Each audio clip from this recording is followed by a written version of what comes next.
நெரிசலான கூட்டம் வரக்கூடிய நிகழ்வாக இருக்கக்கூடிய இந்த வருடத்தில் ஒரு நாள் சித்ரா பௌர்ணமி அன்று நமது ரத்னகிரீஸ்வரர் ஆலயம் கரூர் மாவட்டம் குளுத்தலை வட்டத்தில் இருக்கக்கூடிய இந்த ரத்னகிரீஸ்வரர் ஆலயத்தை எவ்வளவு சிறப்பாக கொண்டாடுகிறார்கள் என்று பாருங்கள். மக்கள் வெள்ளம் கூட்டமாக வந்து கொண்டிருக்கிறார்கள்.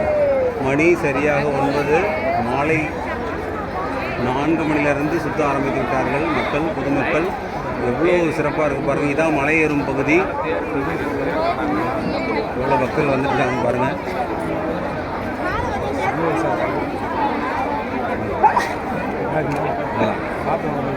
சரி சரி, இது சிறப்பான காட்சி. மலை ஏறும் பகுதி.